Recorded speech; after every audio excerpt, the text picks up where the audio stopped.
All right. All right. We had a chance. Actually, before I say that, you tell me after we win game 7 against Dallas, you tell me back then, if you tell me now, back then, after we won game 7, that I could go back in time, I could go back in time and tell my past self, guess what? We're going to play the Jazz and Mike Conley's out for games 1 and 2.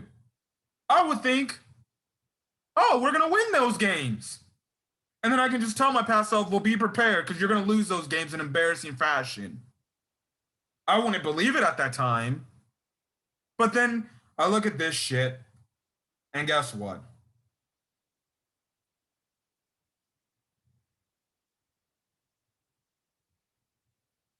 Listen.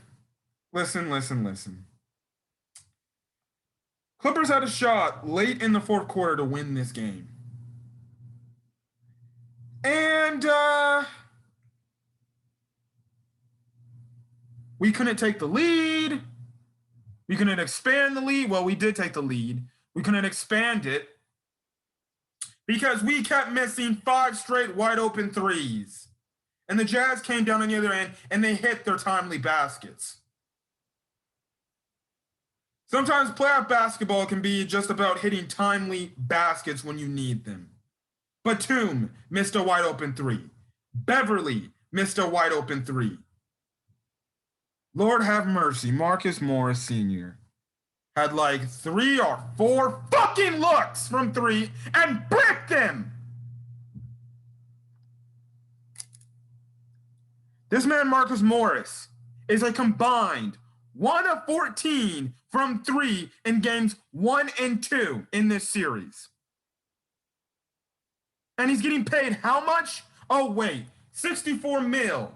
One of the best three-point shooters in the regular season can't replicate that in the postseason. I'm done. Bench him. Bench him. If he's not going to give me these shots, bench him. If he starts in game 3, the first shot he misses, call timeout whenever the run happens, sit Marcus Morris on the bench, be like, dude, you're benched. You're done. You're not giving me anything offensively. Reggie Jackson is shooting efficiently than what most of the Clippers should be doing. Reggie Jackson in that third quarter kept the Clippers alive. If not for that, this game ends out in a blowout. Reggie Jackson, in my honest opinion, was probably the best Clipper on the night. And if you watch my videos, you know how much I rip Reggie Jackson. Reggie Jackson was the best Clipper on the court tonight. He was actually wanting to go out there and try to win the games and stuff like that, whatever. Hold on. Okay, back from that regularly scheduled programming break. Anyways, we had Marcus Morris stealing money from the Clippers, not showing up. He was 4 of 11 from the field, missed all his three-point shots. He missed his three-point shots in the most clutch time when we needed him the most, and he lost us. A little bit of this has to do on the coaching because the rotation and stuff like that were BS. But most of it has to do with the freaking players. The players what really lost us the game. Even though I want to blame Ty Lue. Ty Lue's rotations, again, were just some mid-level fuckery in this game. I don't know. Terrence Mann only gets 1 minute. Yeah, okay, that makes complete sense. Okay, fine. Rondo gets no minutes. Yeah, that makes complete sense. Good heavens. But anyways, listen, ladies and gentlemen, Clipper fans, NBA fans, Kawhi Leonard and Paul George, man, they have been awful this series. I'm not gonna poo-poo it.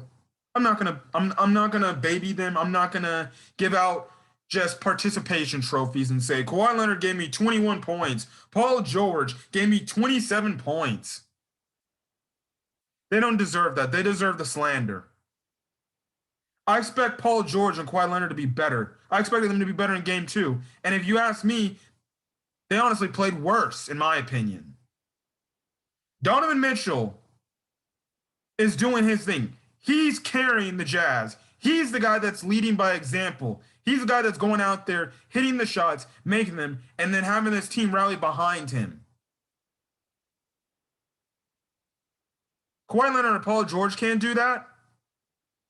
Donovan Mitchell dropped 37 points tonight.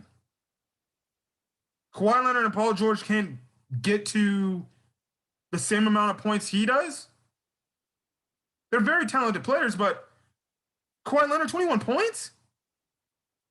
That's not enough. That's not enough. And if you're gonna get locked up by Bogdan Bogdanovic, get off my team. Same to Paul George. Was awful again. Had another atrocious performance. And then when the game's finally lost, he steps into a three and makes it. I'm done. I'm done with these.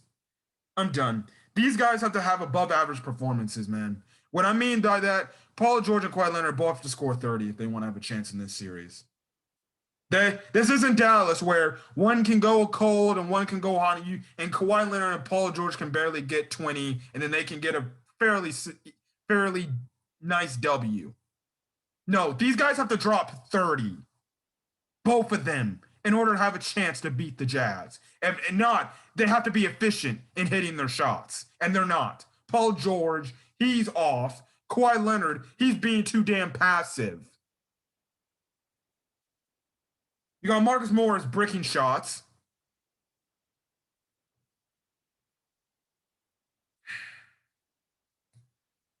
Batum, he was all right. Cousins, all right. He was getting cooked late in the second quarter, but I thought he was all right. Beverly, defensively, he was good. He was good. I thought defensively, Patrick Beverly was good. Offensively, he sucked. And that's what happens to a player that hasn't played basketball in a long time, and you really focus on the defensive end. You can't buy a shot. He had a wide open look from three, and he bricked it.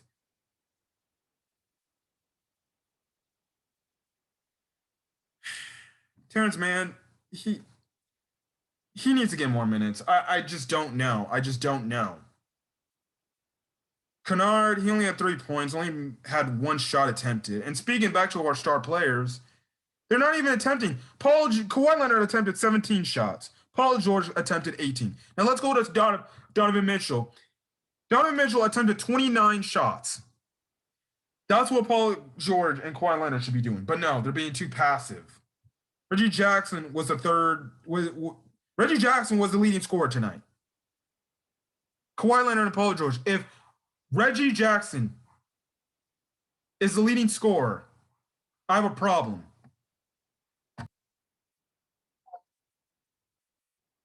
Yeah. Anyways, that can't happen. Kawhi Leonard and Paul George can't have those shot attempts where they only have 17 and 18. Pathetic. Pathetic. So the stars deserve an F. You have freaking Donovan Mitchell and freaking Jordan Clarkson. Jordan Clarkson single-handedly scored all the bench points for the Jazz. 24. That can't happen. That can't.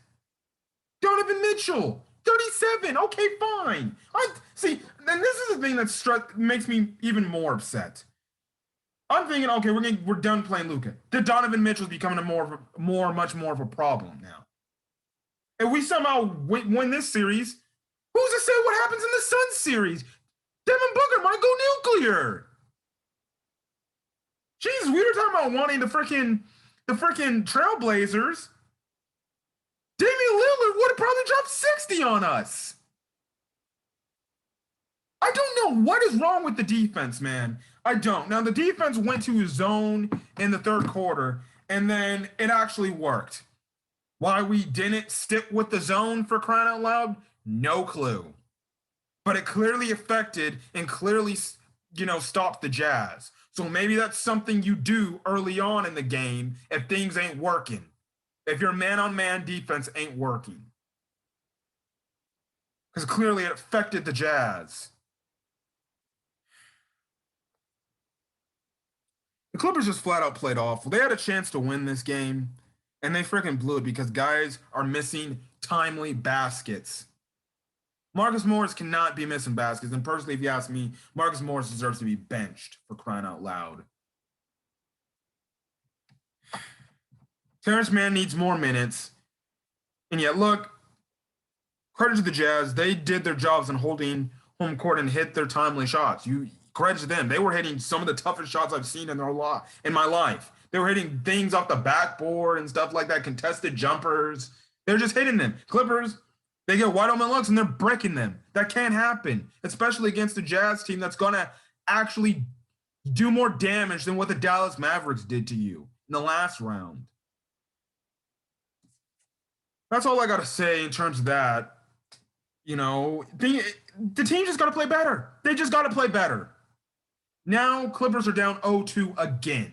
And this time, I'm more on the brink of saying we might be done. We might be getting swept.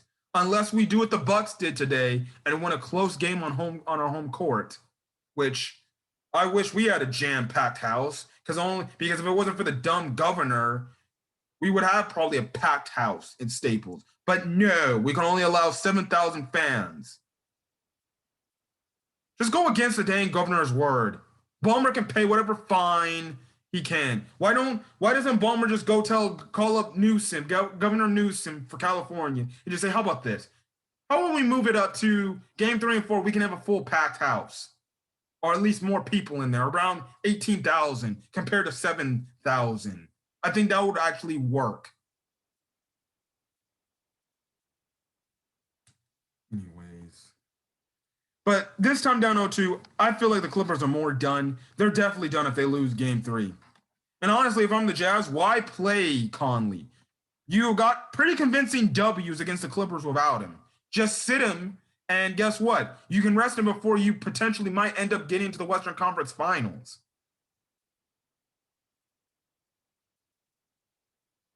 Yeah, this time down 0-2, I'm not exactly confident. So I'm going to game 3 on Saturday with very low expectations.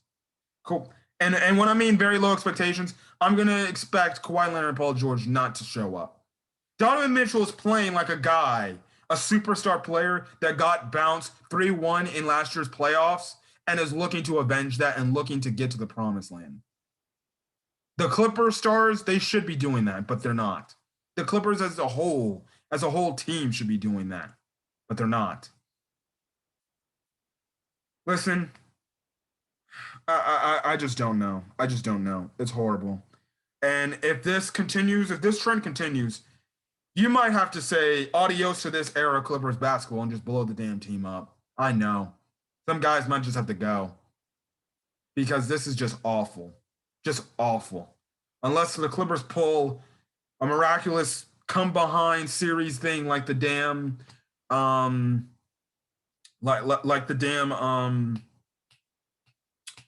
last series against the Mavericks, then the Clippers stand no chance and they're going out of the playoffs in about 2 games. So game 3 is a must win. They got to win game 3 to have a chance in this series, to at least give them some life. And then you got to go win game 4 on Monday, I believe, because these games are 2 games apart. Because if the game 3 is Saturday night, game 4 is going to be Monday. Clippers just got to play better. That's it. End of story. Clippers got to play better. Stars have to step up and do their damn job. And guess what? They got to win. When you have a chance to take the lead and take the commanding lead to secure the W, you have to hit your baskets. Guys are hesitating. They're not doing anything. They're hardly playing any defense. They're just letting Utah get whatever they want. Well, now guess what? Now you're down 0-2. I'm exactly not confident that we can come back. And if they want to have a chance in this series, they have to win both home games. Because if it's 3-1, going back to Utah in game 5, I have no confidence they're coming back from a 3-1 deficit. That would be a miraculous Clipper miracle right there. Anyways, I'm going to get out of here. If you guys like the video, leave a like. Put in the comment section your thoughts on the Clippers and what they need to do better. Are the Clippers just flat out done? Personally, I'm leaning to the fact that they're done. Hit that subscribe button. You want to get more Clippers game recaps. Until then, guys, I'm gonna get out of here. Hopefully, you guys have a great rest of your day or night when checking this video. Hopefully, Clipper Nation can have a great rest of our night because I don't think I am. I think I might go play freaking PlayStation 5 right now. Maybe see if my freaking Final Fantasy PS5 version finally fully downloaded because I would put it in rest mode the entire game. Maybe that will make me feel better. Anyways, I'm gonna get out of here. Catch you guys in the next video. Peace.